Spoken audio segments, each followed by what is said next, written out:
Hello, good morning po. Magluluto po tayo ngayon ng isdang borles. Kung sa Pilipinas po itong tawagin ni borles. Ang luto po dito ay parang fried chicken po. Lasa po itong manok pag naluto. Ang ingredients po natin, meron po tayong Ajinomoto, pepper, salt. Tapos po, yung breading po natin ay nilagyan ko lang po ng harina, tapos cornstarch, tapos nilagyan ko po ng salt, pepper, and konting bechin po. Ngayon po, i-marinate na po natin yung isdang gagamitin natin sa pag-beef. Kuha po tayo ng ilang peraso. Ayan, itong ulo, lagyan na lang natin.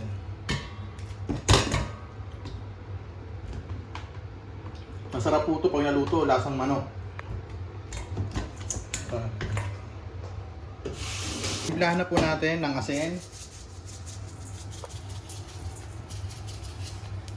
pepper,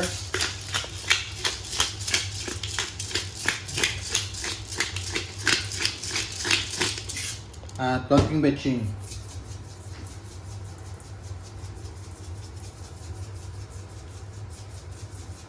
Then, add po natin pala itong garlic powder. Lagyan po natin ng konti. Mix po natin. Mix lang po natin.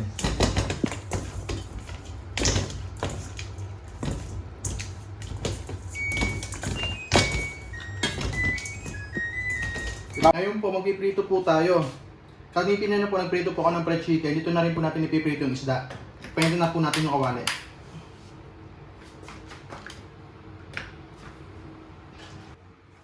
Ito pong isdang borles na to sa Pilipinas.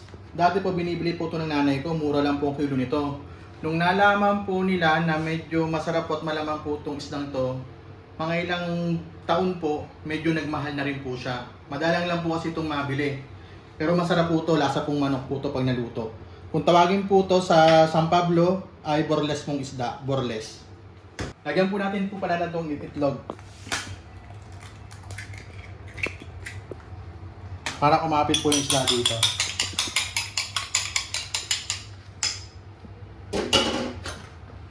Ngayon po, may hita pong kawali natin. Ipiprito na po natin siya. Lagyan po natin ng lagyan itlog. Tapos, papagulong po natin dito sa harina.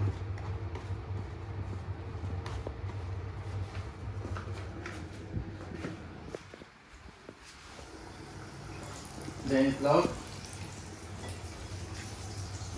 Alam nyo po, naaalala ko po yung aming kabataan ng aking mga kapatid. Ganito po ang niluluto ng nanay ko. Napakasarap po ito, lasa po itong manok.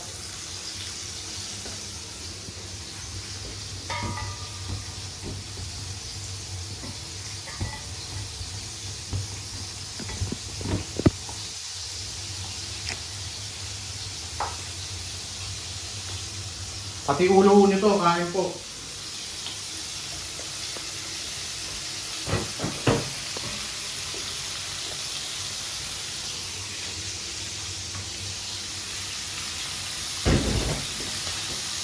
Lagyan na po na natin ito isa.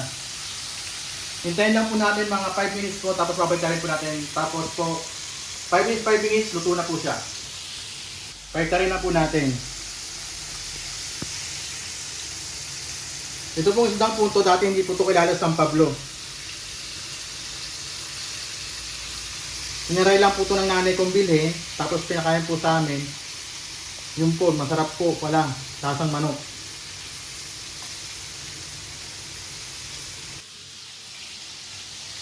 Mga 2 minutes na po, 2 minutes. Mga 2 minutes na lang po, luto na po itong ating isdang borles. Ito po pala itong isdang borles pong ito po ay may balat. Tinatanggal po nila to kasi yung balat po ay matigas. Kaya po tinawag na borles. Ating kunin na po.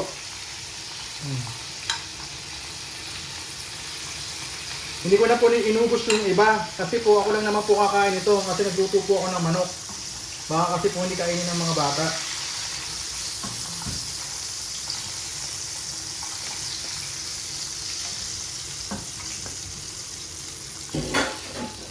Ito po yung ating nilutong isdang borles po na pinarito po natin sa harina po at cornstarch.